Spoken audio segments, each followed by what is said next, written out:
What's up everyone, KobaltKai here. Welcome back to my development log of Kaiju Chronicles. For everyone who is new to this is essentially a furry war game where you would be going around and essentially have to either eat or be eaten, or among other things that I can't get into on YouTube. Anyway, I wanted to do an update for this game because it's been quite a while since I've actually given you guys a real deep update for it. In any case, I wanted to go over some of the things that have happened this month and for some of my plans in the future. First thing I have to discuss is that I have decided that it would be good in the long term, given how the trees are they're fighting the render fog in the background. I decided it would be good in the long term if I essentially switched game engines. You guys probably noticed a few weeks back that I was developing sprites for this game, and part of that was because I wanted to design a level and essentially a world that could house at least maybe let's say about 500 characters. Not all of them playable, of course, that would be insane, but well over 100 characters potentially playable, just like with unique styles and whatnot. So as I kept developing the game, something I noticed is that the people that are making RPG Architect, they post tutorials of the games that they're trying to make and what kind of games they want to make, and those games give me a good idea of what the scope of the engine is and what it can handle on average.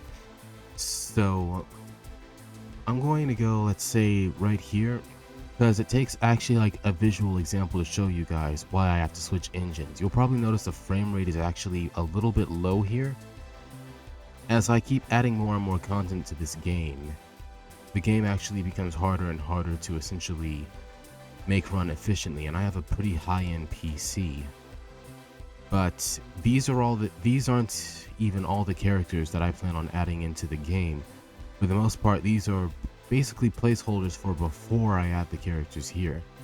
But something I want to show you guys, and it has to do with what the game engine RPG Architects can normally handle. There are two modes of game engines that can essentially be used here.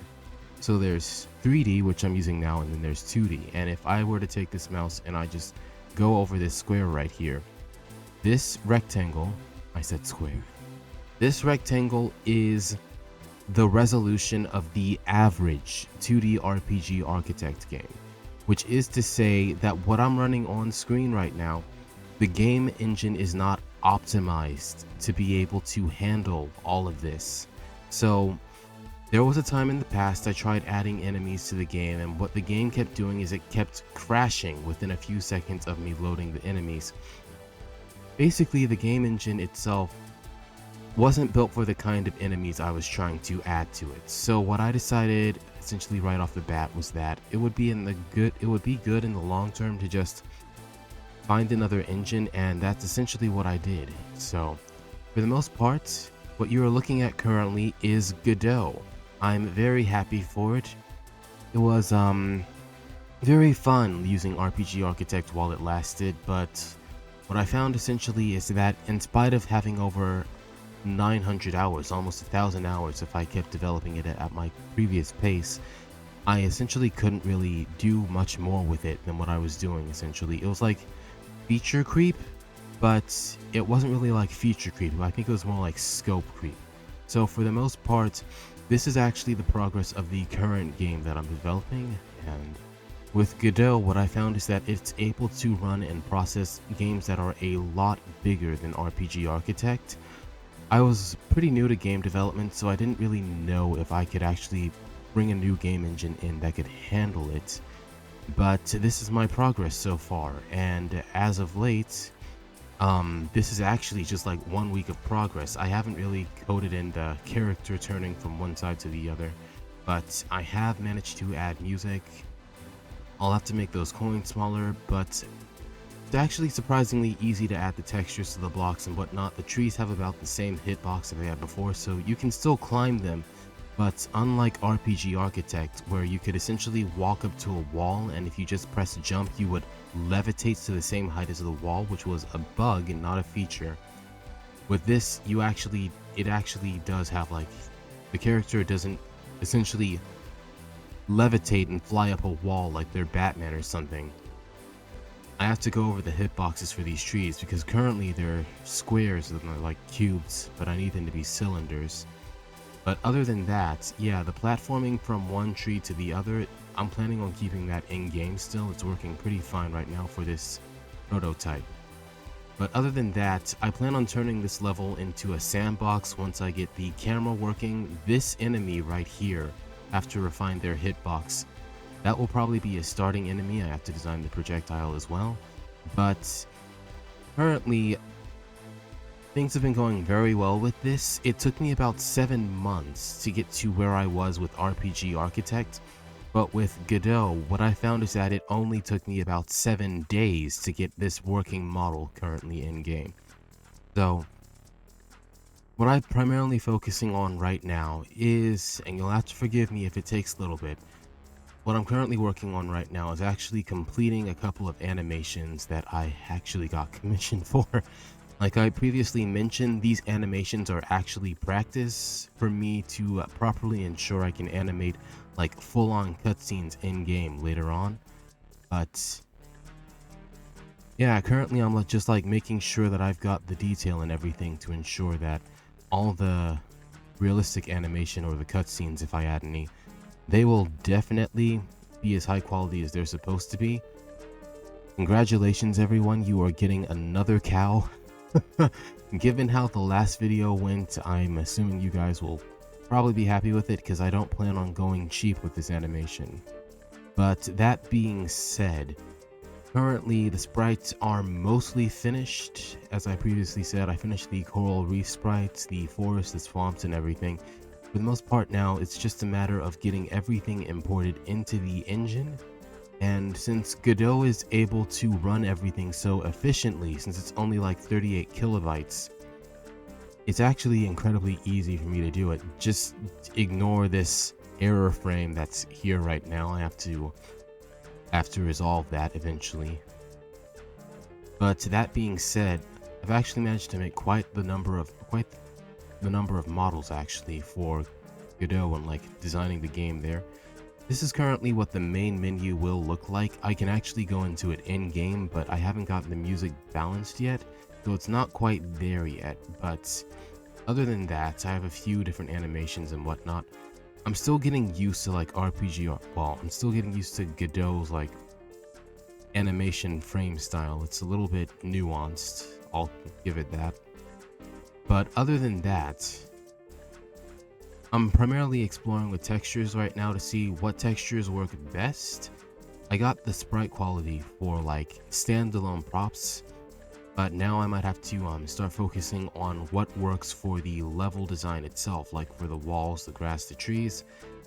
It's the same model of tree as usual that I was using in RPG Architect, but once I start adding all of these other sprites and whatnot from Krita, it'll look a lot more realistic. It'll look a lot more realistic than this. It'll actually look, I hope it'll look pretty good, actually, pretty good.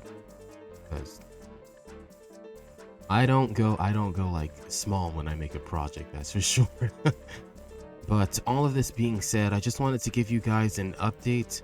It is going to take me a while, but currently progress reports being said, like the progress that I have for this game is that all I have to do is find a way to code the character's animation to be directional on input with the arrow keys. It's pretty simple. I have to add lerp to the camera so that it smoothly transitions between each angle. I also have to add a few little bits of materials and whatnot, but other than that, plants. And once I add the enemy attack animations and cycles, I can start adding like, can I call them grapple animations? They might be grapple animations and whatnot, but for the most part, my plan for this currently is to continue essentially prototyping, and my prototyping is a little bit unique. Instead of just like making a completely different game and then trying to transfer the projects to another one with like a different setting, I'm actually just trying to, I'm going to test this fall mechanic. Yep, okay, the level resets. I'm essentially trying to make a mini game to see what mechanics work for the game I'm making in that moment. And like with each mini game I release, I should be able to incorporate some of those physics into the actual game as I develop it later on. Maybe I'll make an enemy based off of this icon. Probably not. It depends, honestly. It's got an interesting design, but all of that being said, I just wanted to give you guys this update. Once I finish the textures and add the enemy animations and the directional animations, that should be when I can finally release like a working model of the first enemy in game. That might not be for maybe another 1 or 2 months depending, but I'm giving that estimation based on like RPG Architect's framework. But if I continue off of like Godot's framework and how fast I'm learning from the tutorials, it might take a month and a half. I'm going to be modest about it. It might take a month and a half, because when I started with RPG Architect, I actually was just straight up struggling to figure out how to make everything work. I had no clue how to make anything work at all. Like, I'm just going to show you guys all of the tutorials that I've actually been looking at for Godot so far. And like, these are all the kinds of tutorials. I don't know if I can add sonic physics, but I just want to have the character be able to like do loops or something at some point. Essentially, like I said before with like RPG Architect and with designing the art for the characters, I'm the kind of person who likes to plan everything out all at once, make sure that I have everything planned in advance. This helps me prevent having scope creep. Essentially, when like I design a game and I want it to be simple at first, and then I'm like, oh, I can add this, this and that, and this and that, and all these things, and it's like, okay, I didn't think that I would make this project this big, and I didn't design everything for it in advance, but now I kind of am. And currently I'm also working on some free textures as well using Sketchpad 4.0. I might make these for some tiles in game and whatnot, it depends, but other than that, essentially this is just kind of like where I am. So yeah, this is a progress report for this month currently, and by the end of this month I should hopefully have something comparable to RPG Architect. Hopefully. There were a few different levels that I designed for it, but honestly they're just reusing the exact same 4 assets: 1 tree, 1 bush, 1 rock, and 1 raccoon. So actually 1 of these shrubs as well, so it's just these 4 assets. But I'm finding that Godot is a lot easier to use than RPG Architect, at least for the kind of game I'm trying to create. I still would recommend RPG Architect to you guys if you're interested. They have a lot of tutorials and whatnot, but I am officially transferring over to Godot so that I can properly focus on giving like each character different abilities. And the RPG Architect, I wasn't really able to do much with the characters without like changing scripts. It was very script intensive. I had to essentially program everything right off the bat. But with this, I should be able to give each character a different like jump animation, a different walking style, a different like attack animation, attack frames. They can have like unique attacks like per attack and whatnot depending on the script. But yeah, maybe nah, I can't say that, but maybe in the future, if for funsies, if the developers of RPG Architect ever like move toward a more 3D oriented style, I could try finishing it in like RPG Architect just for like passion's sake. But other than that, yeah, I basically just had to like switch engines because I asked the developer of RPG Architect if he was going to add a couple of things that were pretty relevant to 3-dimensional games. Those things included like jump animations, climbing, double jumping, inertia-based movement for like high-speed movement and whatnot. And he said that I'd have to script it, but I'm new at game development, so I couldn't really do that. Anyway, it is what it is, and honestly, I'm appreciative for how far things have been taken and how far things have come, so thanks as always for supporting me on Patreon. These mushrooms, I don't know when I'm going to finish these. But